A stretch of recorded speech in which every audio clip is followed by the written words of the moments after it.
नमस्कार दोस्तों, मैं कृष्णा मुरारी आप सभी के बीच परीक्षा मेनिया में हार्दिक स्वागत अभिनंदन करता हूं। जैसा कि मैंने कल आपको एक टॉपिक में ऐसा प्रश्न पढ़ाया था जो आपके एग्जाम में 1 नंबर के लिए 100% आएगा। दोस्तों, मेरा जो टॉपिक है एकदम सेलेक्टेड टॉपिक है और आपके एग्जाम के अनुसार है। ऐसा नहीं कि टू रिलेटेड करंट में करंट भी आपको वैसे तरीका से लेकर आऊँगा। अनेक जो क्वेश्चन आपका एग्जाम का पैटर्न दिया है सेम दोस्तों वैसा ही। क्योंकि पढ़ने के लिए क्या होता है कि हम पढ़ते रहते हैं, प्रैक्टिस करते हैं, लेकिन हम एग्जाम के अनुसार प्रैक्टिस करेंगे। एग्जामिनर प्रश्न कैसा बनाता है उसी के अनुसार हम प्रैक्टिस करेंगे दोस्तों, और प्रैक्टिस करवाएंगे। तो आइए चलिए आज की क्लास हम शुरुआत करते हैं वैसा ही जैसा एग्जामिनर आपका क्वेश्चन सेट करता है।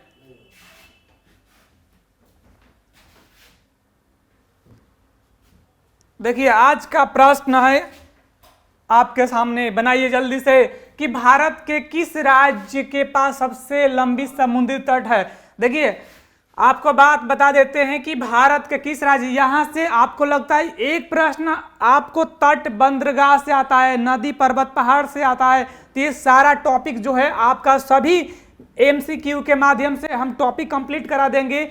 जो प्रेजेंट में होगा चेंजिंग उसको बता देंगे। बस क्या आपको करना है कि आपको प्रतिदिन अभ्यास करना है कि कौन सा टॉपिक से कैसा प्रश्न बन रहा है। ठीक है, तो जल्दी से फटाफट बताइए कि भारत के किस राज्य के पास सबसे लंबी समुद्री तट है, यानी किस राज्य का सबसे बड़ा समुद्री तट रेखा वाला राज्य कौन सा है, बताइए फटाफट।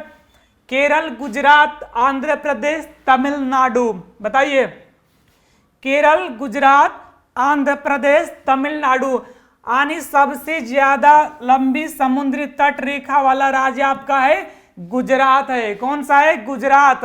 और सबसे बड़ा यानी भारत का सबसे बड़ा समुद्री तट रेखा वाला राज्य कौन सा है? गुजरात। और सबसे छोटी तट रेखा वाला राज्य कौन सा है? गोवा। कौन सा है? गोवा।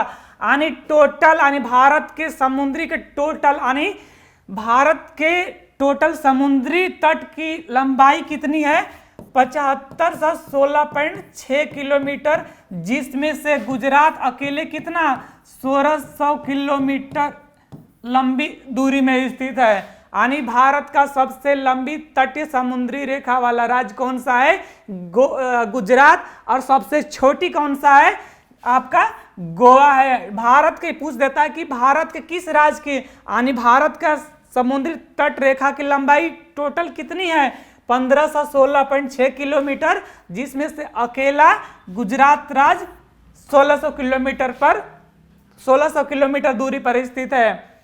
यह प्रश्न आपसे छूटना नहीं चाहिए, न भूलना चाहिए। ठीक है, कि टोटल राज्यों के यानी भारत के समुद्री तट के टोटल लंबाई कितनी है? 1516 किलोमीटर, जिसमें बड़ा राज्य कौन सा है? गुजरात। और सबसे छोटा राज्य कौन सा है? समुद्री तट वाले गोवा। और वर्तमान में बड़े बंदरगाहों की संख्या कितनी है? 13 है। इतना याद रखिएगा। अगला प्रश्न है कि भारत का नेक्स्ट क्वेश्चन है कि भारत का सबसे बड़ा सूखा भाग है, यानी भारत का, देखिए सूखा भाग मतलब एकदम बंजर, ठीक है, मरुस्थल। तो भारत का सबसे बड़ा मरुस्थल किस राज्य में है? ठीक है, जैसे विश्व में सबसे बड़ा डेजर्ट भूमि किस देश में है? तो उत्तरी अफ्रीका में है, सहारा। यानी विश्व का सबसे बड़ा मरुस्थल कौन सा है? सहारा है। और किस देश में? उत्तरी अफ्रीका में। उसी तरह भारत का सबसे सूखा भाग यानी कौन सा है? थार मरुस्थल। और थार मरुस्थल भारत के किस राज्य में है? जल्दी से बताइए, थार मरुस्थल भारत के किस राज्य में है? यानी राजस्थान। देखिए, मान लीजिए ये राजस्थान, तो राजस्थान के जो पश्चिमी भाग है कौन सा? थार मरुस्थल। ये थार, तो ये किस राज्य में? तो ये आपका थार राजस्थान में है। कहाँ है? राजस्थान में। यानी भारत का सबसे सूखा भाग किस राज्य में है? राजस्थान में, यानी पश्चिमी राजस्थान में। तो भारत का सबसे बड़ा मरुस्थल कौन सा है? थार मरुस्थल, जो किस राज्य में है? राजस्थान में। राजस्थान के पश्चिम में है। अगला चलते हैं प्रश्न। अगला कि सौरमंडल के 4 सबसे विशाल ग्रह, यानी विशाल ग्रह कौन सा? देखिए, यही एग्जाम में आपको ध्यान रखना होगा। पूछता है आरोही क्रम में, अवरोही क्रम में। आप क्या करते हैं, सीधे आंसर लगा देते हैं, ठीक है, कि हमारा ए सही है, हमारा बी सही है। बल्कि सबसे पहले आप प्रश्न को पढ़िए कि क्या बोल रहा है। भारत के 4 विशाल ग्रह अवरोही क्रम में, यानी आरोही छोटा से बड़ा, अवरोही बड़ा से छोटा, यानी कहने का मतलब कि सबसे बड़ा, इसके बाद छोटा, इसके बाद छोटा, यानी इसके बाद छोटा, ठीक है। तो भारत अवरोही क्रम में सजाना है।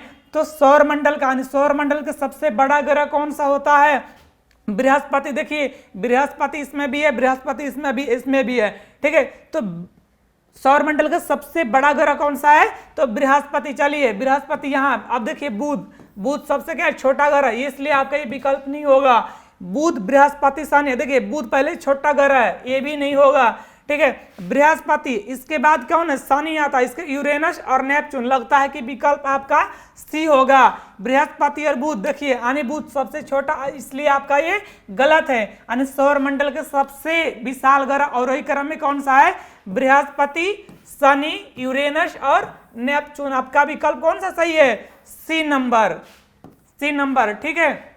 ऐसा आपके एग्जाम में, देखिए मैं ऐसा प्रश्न लाने का मेरा उद्देश्य क्या है कि आपका जो एग्जाम प्रैक्टिस, जो एग्जाम का क्वेश्चन है उसके अनुसार आपका प्रैक्टिस हो, ठीक है। ऐसा नहीं कि सिर्फ हम क्वेश्चन पढ़े, बिल्कुल नहीं, आपको एग्जाम निकालना है, ठीक है। तो आपको एग्जाम निकालना, तो आपको अकॉर्डिंग टू एग्जाम पढ़ना होगा।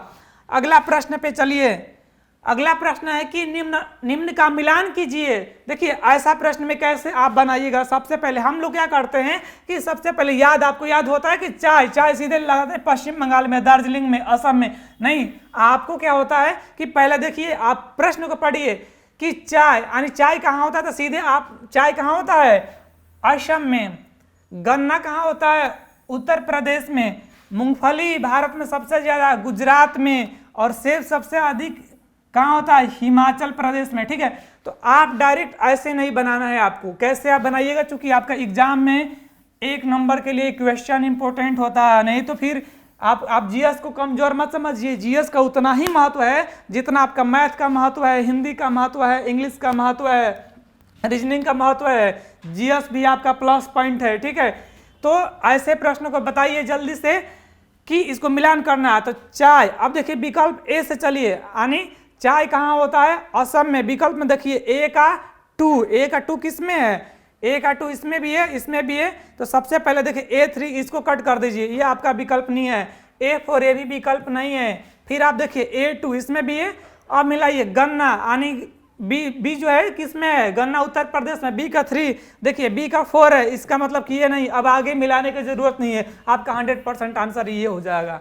क्लियर। अब मिलाते हैं। देखिए चाय कहाँ होती है भारत में सबसे अधिक, असम में, A का 2 नंबर। क्लियर। गन्ना सबसे अधिक भारत में किस राज्य में, उत्तर प्रदेश में, A का 3 नंबर। क्लियर। अब देखिए मूंगफली सबसे अधिक किस राज्य में होता है, गुजरात में, C का 4। क्लियर। और देखिए सेब भारत में सबसे ज्यादा किस राज्य में होता है, हिमाचल प्रदेश, D। यानी आपका 2 विकल्प मिल गया ना, बाकी विकल्प बनाने की जरूरत नहीं है, आपका एकदम सही है। बस फर्स्ट और सेकंड विकल्प देखिए। तो सबसे पहले आप यहां से मिलाना मत कीजिएगा, आप विकल्प देखिए और अकॉर्डिंग टू विकल्प के अनुसार सही लगाइएगा, नहीं तो आपका आंसर, आपका क्वेश्चन आपके सामने रहते हुए भी आपसे गलत हो जाएगा। अगला प्रश्न देखिए, सूची का मिलान कीजिए, ठीक है। तो एक विकल्प सही, यानी इसमें से 4 विकल्प है आपके सामने, जिसमें से एक क्या है, सही, यानी 3 आपका विकल्प गलत है। तो मैंने आपको बताया है कि ऐसे क्वेश्चन को तुरंत क्या करना है, विकल्प पर जाना है, ना कि मिलाना है कि पुलिकट झील तो तमिलनाडु में है, चिल्का झील तो ओडिशा में है। बिल्कुल नहीं, हमको पता है कि याद है या याद करवाना है। आपको क्या करना है, अकॉर्डिंग टू एग्जाम आपका विकल्प देखना है, नहीं तो आपको याद रहते हुए भी आप विकल्प गलत करके चले आइएगा। तो ऐसे प्रश्न को क्या करना है, पुलिकट झील यानी ए का कहाँ, तमिलनाडु, A3 में। अब देखिए ए का 3 में, ठीक है। चिलिका कहाँ है, ओडिशा में, यानी बी का कहाँ है, 1 में, बी का 1 में। उल्लर झील यानी कहाँ है, जम्मू कश्मीर में, ठीक है। तो सी का 4। सांभर झील कहाँ है, राजस्थान में, यानी डी का कौन सा है, 2 है, डी का 2, यानी आपका विकल्प ए नंबर ही मिल गया। तो बाकी विकल्प बनाने की जरूरत ही नहीं है। इतना समझ में आया। यानी अब देखिए पुलिकट झील कहाँ स्थित है, तमिलनाडु में। चिल्का झील कहाँ स्थित है, ओडिशा में। वुलर झील कहाँ स्थित है? जम्मू कश्मीर में। और सांभर झील कहाँ स्थित है? राजस्थान में। यानी भारत का मीठे पानी की झील, यानी भारत का सर्वाधिक सबसे बड़ी मीठे पानी की झील किस राज्य में है? यानी वुलर झील है। और किस राज्य में? कश्मीर में स्थित है। और भारत का खारे पानी की झील, तटीय नहीं, आपका स्थलीय, यानी सांभर झील है, जो किस राज्य में? राजस्थान में। चिल्का झील खारे पानी का झील है, लेकिन तटीय झील है, ठीक है। यानी भारत का सबसे खारे पानी की झील कौन सी है? चिल्का झील, लेकिन तटीय है, जल भूमि से है, ठीक है। इसको, लेकिन सांभर झील क्या है? जमीन, यानी आपको क्या लगा? समुद्री से किनारा नहीं है, जमीन से, जल से नहीं है, भूमि से, भूभाग से, ठीक है। तो आपका पुलकट झील तमिलनाडु, चिल्का झील ओडिशा, वुलर झील कश्मीर और सांभर झील राजस्थान। यदि इससे एक प्रश्न आपका एग्जाम में आया तो आपसे छूटना नहीं चाहिए। अगला देखिए, सूर्य से पृथ्वी तक पहुंचने में प्रकाश को कितना समय लगता है? तो देखिए हमारे दिमाग में रहता है क्या? 8 minute 20 second, 8 minute 22 second, 500 second. लेकिन आपका विकल्प में थोड़ा सा इधर से उधर कर देखिए। एग्जामिनर क्या करता है? आप एग्जामिनर को पता होता है कि आपको प्रश्न याद होता है, लेकिन जो विकल्प होता है ना, वह इस तरीका से बनाता है ताकि आपको क्या करे, आपको आपका विकल्प ही गलत हो जाए। मतलब विकल्प इस तरह से सजाता है कि आपका प्रश्न आपके पास हो लेकिन आंसर आपके पास न हो। तो पृथ्वी से, यानी सूर्य से पृथ्वी तक पहुंचने में कितना समय लगता है? 8 घंटे। 8 घंटे तो लगता ही नहीं है, क्लियर। 8 सेकेंड, 8 सेकेंड नहीं लगता है। 20 सेकेंड, 20 सेकेंड नहीं लगता है। कितना लगता है? 8 मिनट 20 सेकेंड। कितना? 8 मिनट 20 सेकेंड। यदि विकल्प में 8 मिनट 22 सेकेंड हो तो क्या कीजिएगा? 8 मिनट 22 सेकेंड हो तो आपका आंसर 8 मिनट 22 सेकेंड होगा। यदि 22 सेकेंड न दे के 500 सेकेंड दे दिया हो तब क्या कीजिएगा? आपका आंसर 500 सेकेंड होगा। यही मैं आपको बताना चाहता हूं, ठीक है, कि पृथ्वी तक, सूर्य से पृथ्वी तक पहुंचने में प्रकाश को कितना समय लगता है? 8 मिनट 20 सेकेंड। यदि विकल्प में नहीं है तो 8 मिनट 22 सेकेंड। यदि ये भी विकल्प में नहीं है तो 500 सेकेंड है। तो आपका 100% आंसर कौन होगा? 500 सेकेंड। किस माध्यम द्वारा पृथ्वी पर सूर्य का प्रकाश आता है? तो विकिरण के माध्यम से। कौन के माध्यम से? विकिरण के माध्यम से सूर्य का प्रकाश पृथ्वी पर पहुंचता है। विकिरण के माध्यम से सूर्य का प्रकाश पृथ्वी पर पहुंचता है। और आने में कितना समय लगता है? 8 मिनट 20 सेकंड, 22 सेकंड या 500 सेकंड। यदि ये पूछ दे कि चंद्रमा का प्रकाश पृथ्वी पर आने में कितना समय लगता है, तो याद रखिए 1.3 सेकंड। कितना? 1.3 सेकंड। यानी चंद्रमा का प्रकाश पृथ्वी पर आने में कितना समय लगता है? 1.3 सेकंड। अगला देखिए, भारत में गेहूं का सबसे अधिक उत्पादन करने वाला राज्य कौन सा है? यानी भारत में सबसे अधिक गेहूं का उत्पादन किस राज्य में होता है? देखिए, तो भारत में सबसे अधिक गेहूं का उत्पादन, अब देखिए मैं आपको एक बात बता देता हूं कि मैं बहुत जल्दी ही सभी स्टेट का लाइन बाय लाइन, यानी मध्य प्रदेश, राजस्थान, छत्तीसगढ़, उत्तराखंड, सभी स्टेट को एक ऐसे टाइप में आपको मैं बताने जा रहा हूं ताकि आपको कोई भी चीज, चाहे खनिज हो या आपका खदान हो, आपका जल हो, आपका वन हो, आपका छूटेगा ही नहीं, चाहे वर्तमान में राज्यपाल हो या सीएम हो, ठीक है। तो ऐसे टाइप से मैं आपको बताऊंगा, लेकिन आप मेरे साथ जुड़े रहिएगा। यदि आप हमारे साथ, यदि आपको कोई चीज समझ में नहीं आता है तो आप कमेंट बॉक्स में आप अपना कमेंट छोड़ दीजिएगा और बताइएगा, मैं आपको समझा दूंगा, ठीक है। तो भारत में गेहूं का सबसे अधिक उत्पादन करने वाला राज्य कौन सा है? उत्तर प्रदेश। कौन सा? उत्तर प्रदेश। और इसके बाद, यानी उत्तर प्रदेश के बाद पंजाब, मध्य प्रदेश में भी गेहूं होता है, हरियाणा में भी। यानी सर्वाधिक गेहूं उत्पादन करने वाला राज्य कौन सा है आपका? उत्तर प्रदेश। उत्तर प्रदेश में गेहूं ही नहीं होता है, चना भी होता है, आलू भी होता है। यानी चना का उत्पादन करने वाला अग्रणी राज्य उत्तर प्रदेश। आलू उत्पादन में कौन सा है? उत्तर प्रदेश, ठीक है। मध्य प्रदेश में सबसे अधिक क्या उत्पादन होता है? सोयाबीन।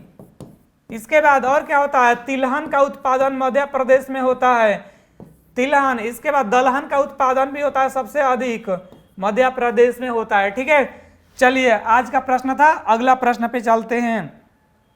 देखिए, दो नदियों के बीच की भूमि को, आप सोचते हैं आप पढ़े नदी पर, नदी पढ़े हैं, पर्वत पड़े हैं, जल पड़े हैं, भूमि पड़े हैं, वन पड़े हैं। ठीक है, अब पूछ दिया कि वन किसे कहते हैं या वन किस लिए, वन प्रदेश में कौन कौन सा पाया जाता है, तब क्या कीजिएगा।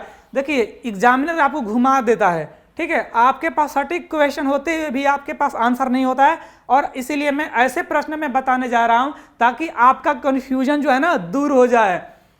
तो नदियों के बीच की यानी दो नदियों के बीच की भूमि को, यानी दो नदियों के बीच की भूमि को क्या कहते हैं, तो ऐसे बोल रहा है दो नदियों के बीच की भूमि को बोलते हैं दोआब बोलते हैं। क्या बोलते हैं, दोआब बोलते हैं। यानी आपका विकल्प क्या हो गया, सी नंबर क्लियर। अब देखिए तराई, तराई क्या होता है, मैदानी क्षेत्र होता है, यानी आर्द्र गीली स्थान जहां पर हम लोग क्या करते हैं, पशुओं को चराते हैं तराई क्षेत्रों में, ये मैदानी भाग होता है। क्या होता है, मैदानी भाग, ठीक है, जहां घासों से भरी होती है, दलदल टाइप का होता है तराई, और पशु को हम लोग चारागाह के रूप में इस्तेमाल करते हैं तराई क्षेत्रों में। ठीक है, जल विभाजक, जल विभाजक क्या होता है, तो ऐसी इसे कहने से पता है जल विभाजक यानी जो जल का बंटवारा कर देता है, नदियों की जल के भूमि क्या करता है, इसको विभाजित कर देता है, जल विभाजक। जल संभर, ठीक है, यानी पानी जो कलेक्ट होता है, इकट्ठा होता है, उसको हम क्या बोलते हैं, जल संभर। ठीक है, तो आपका याद रखिए कि दो नदियों के बीच की भूमि को क्या कहते हैं, दोआब कहते हैं। आपको याद हो गया होगा, हमारा काम है आपको याद करवा दे। इतना रिपीट कीजिए मेरे साथ ना कि आपको दोबारा याद करने की जरूरत ना पड़े। यानी दोआब, यानी दो नदियों के बीच की भूमि को दोआब कहते हैं। अगला देखिए, निम्नलिखित में सही जोड़ा। देखिए कहने का मतलब आपके सामने प्रश्न है और उसमें आंसर भी है, ऐसा नहीं, आपके सामने प्रश्न और आंसर दोनों भी है, बस आपको ये चूज करना है कि कौन सा आंसर एक्यूरेट सही है। अब देखिए असम क्या पूछ रहा है, असम, असम की राजधानी दे दिया है ना। देखिए असम दिया है, ईटानगर दिया है, अरुणाचल प्रदेश गुवाहाटी दिया है, त्रिपुरा अगरतला दिया है, नागालैंड शिलोंग दिया है। अब देखिए यदि आपको तुरंत पता है राज्य राजधानी, तो यहाँ से तो आपका एसएससी का सीपीओ में या किसी एग्जाम में वनडे ऑल वनडे एग्जाम में एक प्रश्न यहाँ से बन जाता है कि पहले पूछ देता राज, वहाँ का पूछ देगा राजधानी, वहाँ का राज्यपाल कौन है, वहाँ का चीफ मिनिस्टर कौन है, वहाँ में कौन सी नदी बहती है, वहाँ का राष्ट्रीय, तो ये सब जो आपका है। तो इस क्वेश्चन का लाने का उद्देश्य है कि आप जो है ना, आपका कंफ्यूजन आपका हमेशा के लिए दूर हो जाए। ठीक है, तो आप बताइए ऐसे प्रश्न का आंसर। तो ऐसे प्रश्न का आंसर क्या करना होगा, ऐसा नहीं कि आप टोटल याद कीजिए 28 राज्य की राजधानी, केंद्र शासित प्रदेश, नहीं, बस आप प्रैक्टिस कर लीजिए, मैप देखिए और आपको हमारे साथ जुड़े रहिएगा, तो मैं तो प्रैक्टिस करवा ही दूंगा। तो असम, असम की राजधानी कहाँ है, दिसपुर, असम की राजधानी दिसपुर। देखिए अरुणाचल प्रदेश की राजधानी कहाँ है, तो हमको लिखने की जरूरत भी नहीं है, यहीं पर है बगल में, ईटानगर। ठीक है, त्रिपुरा अगरतला, यानी आपका विकल्प कौन सा है, सी नंबर सही है। नागालैंड की राजधानी कहाँ है, कोहिमा है, यानी एक प्रश्न कोहिमा, नागालैंड की राजधानी कोहिमा है। तो इस प्रश्न का लाने का मेरा एक उद्देश्य था कि आपका राजधानी क्लियर होना चाहिए। नेक्स्ट प्रश्न पे चलिए, देखिए जोड़ा सही है, यानी इसको मिलान करना है, कौन सा नदी के तट पर स्थित है। ऐसे प्रश्न आता है, ये हम आपको इसलिए बताना चाहते हैं ताकि कोई अब जैसे पूछता है ना कि कौन सा राज्य जो है किस नदी के तट पर स्थित, कौन सा देश है किस नदी के तट पर स्थित है, वहाँ की राजधानी क्या है, वहाँ की मुद्रा क्या है, वहाँ के वर्तमान में प्रेसिडेंट कौन है, प्राइम मिनिस्टर कौन है। ठीक है, तो मैं आपको मेरे साथ बने रहिएगा, मैं आपका कंप्लीट करा दूंगा, टेंशन मत लीजिए, बस आप जुड़े रहिए। देखिए जबलपुर, जबलपुर कहाँ स्थित है, मध्य प्रदेश में, मध्य प्रदेश में कौन सी नदी है, नर्मदा नदी। ठीक है, यानी पेरिस, यहाँ छूट गया, पेरिस, पेरिस की राजधानी, फ्रांस की राजधानी कहाँ है, पेरिस, और पेरिस किस नदी पर स्थित है, सीन नदी पर स्थित है, किस नदी पर, सीन नदी पर। देखिए लंदन, लंदन किस नदी पर, टेम्स। ठीक है, टेम्स, लेकिन हम लोग टेम्स बोलते हैं, ब्रिटिश लोग थैम्स बोलते हैं। ठीक है, अब देखिए लाहौर, लाहौर कहाँ है, पाकिस्तान में ना, तो यहाँ है रावी नदी है। ठीक है, रावी नदी के तट पर स्थित है। तो जबलपुर किस नदी के तट पर स्थित है, नर्मदा नदी, नर्मदा नदी अमरकंटक पहाड़ी से निकलती है, जो स्थित कहाँ है, मध्य प्रदेश में। और पेरिस, यानी फ्रांस की राजधानी पेरिस, और पेरिस किस नदी पर स्थित है, सीन नदी पर स्थित है। लंदन, लंदन किस नदी पर, टेम्स नदी, थैम्स नदी। ठीक है, टेम्स, हाँ हम लोग बोलते हैं टेम्स नदी, थैम्स, थैम्स, यानी ब्रिटिश भाषा लोग बोलते हैं थैम्स नदी।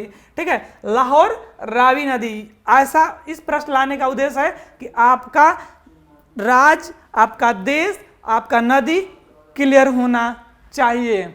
ठीक है, अगला प्रश्न देखिए, जूट उत्पादन में सबसे प्रचुर प्रदेश कौन सा है? जूट उत्पादन में कौन सा राज्य अग्रणी है, यानी कौन सा राज्य प्रथम है? तो देखिए ऐसे प्रश्न, इसका मतलब ये हुआ कि चना के उत्पादन में, दाल के उत्पादन में, मूंगफली के उत्पादन में, कपास के उत्पादन में, या आपका कॉफी के उत्पादन में अग्रणी राज्य कौन सा है? नारियल के उत्पादन में, आपका सोयाबीन के उत्पादन में। तो ऐसे प्रश्न लाने का उद्देश्य है कि आपका कोई भी भारत में उत्पादन होना वो कंप्लीट हो जाए। ठीक है, तो आइए जल्दी से बताइए कि जूट उत्पादन में सबसे प्रचुर प्रदेश यानी सबसे अधिक जूट का उत्पादन किस राज्य में होता है? जूट का उत्पादन, देखिए मैं इतना जूट बोलिए ना कि झूठ निकल जाए, यानी झूठ नहीं बोलना है। जूट, जूट यानी जो बोड़ा नहीं देखे, जूट का बोड़ा। ठीक है, तो वो जूट उत्पादन में भारत में सबसे प्रथम राज्य कौन सा है? ना जूट के उत्पादन के दृष्टि से भारत का अग्रणी राज्य कौन सा है? ठीक है, तो कौन सा है? पश्चिम बंगाल, तमिलनाडु, ओडिशा, केरल। तो सबसे अधिक जूट का उत्पादन भारत में किस राज्य में होता है? पश्चिम बंगाल में होता है। यदि ये क्वेश्चन पूछ दे कि जूट का उत्पादन पश्चिम बंगाल के बाद किस राज्य में होता है, तो बिहार में होता है। और बिहार के किस जिला में होता है? तो पूर्णिया जिला में होता है। किस जिला में होता है? पूर्णिया जिला में होता है।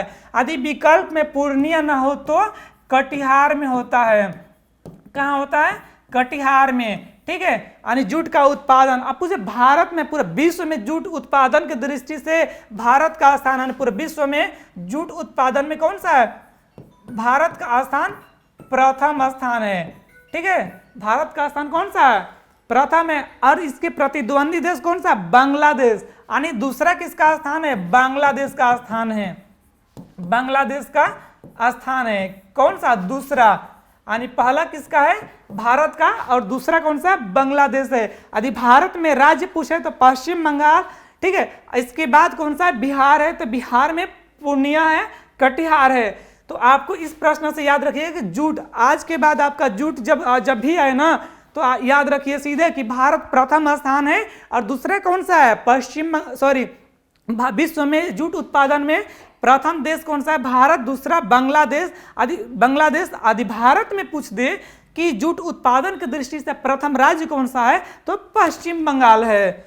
अगला प्रश्न देखिए, अगला बताइए कि निम्नलिखित में किस प्रकार की बिजली, देखिए अब हमारे देश में बिजली 3-4 अन्य कितने प्रकार की, सौर बिजली, तापीय बिजली, पन बिजली, नाभिकीय बिजली का उत्पादन होता है। तो मैं आपको अगले वीडियो में बता दूंगा कि कौन सा राज्य में, सारा डिटेल्स बता दूंगा। बस आपको इक्वेशन दिखाने का उद्देश्य है कि इस टाइप का एग्जामिनर प्रश्न सेट करता है और आपको अपना कन्फ्यूजन दूर करके बस आपको उसी तरह से पढ़ना होगा, तो आप जाके विल बी सिलेक्टेड। भारत में निम्नलिखित में किस प्रकार की बिजली का उत्पादन होता है? ठीक है, तो भारत में सबसे अधिक किस चीज का? कोयला से। किस चीज का? कोयला से उत्पादन, कोयला से उत्पादन कर, भारत में सबसे अधिक विद्युत जो है ना, कोयला से उत्पादन होता है, यानी तापीय विद्युत होता है। कैसा विद्युत होता है? तापीय विद्युत। यानी तापीय किससे? सबसे अधिक ताप हीट किस में? तो कोयला में होता है। ठीक है, तो कोयला में सबसे अधिक क्या होता है? तापीय। तो भारत में सबसे अधिक उत्पादन यानी बिजली के उत्पादन की दृष्टि से कौन सा? तापीय। यानी आपका विकल्प नंबर बी नंबर सही है कि भारत में किस प्रकार का बिजली, किस प्रकार का बिजली उत्पादन होता है, तो तापीय प्रकार का बिजली उत्पादन होता है। और इस स्थान में यानी तापीय बिजली उत्पादन करने में प्रथम स्थान किस राज्य का है? तो महाराष्ट्र का है। किस राज्य का है? तो महाराष्ट्र का है। याद रखिएगा, यानी तापीय बिजली उत्पादन करने में अग्रणी राज्य, प्रथम राज्य कौन सा है? महाराष्ट्र में है। और बता रहा किस में, कैसा तापीय? कोयला से उत्पादन। तो भारत में सबसे अधिक कोयला किस राज्य में होता है? तो भारत में सबसे अधिक कोयला कहाँ होता है? झारखंड में होता है। कहाँ? झारखंड में, झारखंड के झरिया में। ठीक है, इसके बाद पूछ दे कि कहाँ और भी, तो देखिए रानीगंज में। कहाँ होता है? रानीगंज। रानीगंज कहाँ है? पश्चिम बंगाल में, रानीगंज में। ठीक है, इसके बाद कहाँ होता है? ओडिशा में होता है। ओडिशा में भी कोयला का उत्पादन होता है। और उत्पादन की दृष्टि से प्रथम राज्य कौन सा है? तो कोयला उत्पादन में छत्तीसगढ़ है। कौन सा है? छत्तीसगढ़ है आपका कोयला उत्पादन में। ठीक है, चलिए तो यहाँ से एक प्रश्न आपको बनेगा, चलते हैं हम अगले प्रश्न पर। देखिए आपका कौन सा जोड़ा अनुकूल नहीं है, कहने का मतलब कि 3 इसमें सही है और 1 सही नहीं है, आपको बताना है। बताइए आर्टिकल यानी अनुच्छेद 14 किससे संबंधित है? तो विधि के अनुसार, यानी कहने का मतलब है कि कानून सबके लिए समान होगा। किस अनुच्छेद में कहा गया है? 14 अनुच्छेद 14, ये तो आपका सही है। अनुच्छेद 16 यानी आर्टिकल 16 के तहत समान यानी सार्वजनिक मामलों में क्या है? अवसर सबको क्या मिलेगा? समान मिलेगा। किस अनुच्छेद के तहत कहा गया है? तो अनुच्छेद 16 के तहत, ये भी सही है। अनुच्छेद 17 उपाधियों का समापन, देखिए तो उपाधि का आर्टिकल कौन सा है? किस अनुच्छेद में समापन की बात किया गया? तो अनुच्छेद आर्टिकल आपका 18 में किया गया है और ये विकल्प में क्या है? आर्टिकल आपका 18 में कहा गया है, लेकिन ये विकल्प में क्या है? अनुच्छेद 17, इसलिए आपका 100% गलत है। इसके बाद अनुच्छेद 18 सैनिक उपाधियों का अनुमति या अंत किया गया है आर्टिकल 18 में। तो देखिए आर्टिकल 17 में क्या दिया गया है? तो अस्पृश्यता का भेदभाव यानी छुआछूत का निवारण किस अधिनियम में है? किस अनुच्छेद के तहत किया गया है? तो अनुच्छेद 17 के तहत किया गया है। यानी अनुच्छेद 17 के तहत क्या किया गया है? अस्पृश्यता का अंत किया गया है, छुआछूत का क्या किया गया? अंत कर दिया गया है। किस अनुच्छेद के तहत? तो अनुच्छेद 17 के तहत। ये आज का प्रश्न था। अगला प्रश्न पे चलते हैं हम। देखिए निम्नलिखित में किस देश का अलिखित संविधान है? अब ये क्या होता है कि हम संविधान पढ़ते हैं, अनुसूची पढ़ते हैं, भाग पढ़ते हैं, इसके बाद कौन सा देश ले क्या क्या लिया गया ये पढ़ते हैं, लेकिन ये नहीं जानते कि भाई किस देश का सबसे बड़ा संविधान है। भारत का है, अमेरिका का है, ब्रिटिश का है, ठीक है। तो जल्दी से फटाफट बताइए कि किस देश का अलिखित संविधान है, मतलब कि लिखा हुआ संविधान नहीं है। दोस्तों फटाफट आप इसका आंसर कमेंट बॉक्स में दीजिए और आपको मैं बताऊंगा। सबसे पहले इसका आंसर आप कमेंट बॉक्स में छोड़ दीजिएगा कि किस देश का अलिखित संविधान ही है। एक बार सोचिए कि किस देश का। देखिए सबसे पहले देश आजाद होने वाला कौन सा है? सबसे पहले कौन सा देश आजाद हुआ? भारत नहीं, अमेरिका। सबसे आजादी ब्रिटिश से छुटकारा पाने वाला देश कौन सा है? अमेरिका। कब आजाद हुआ?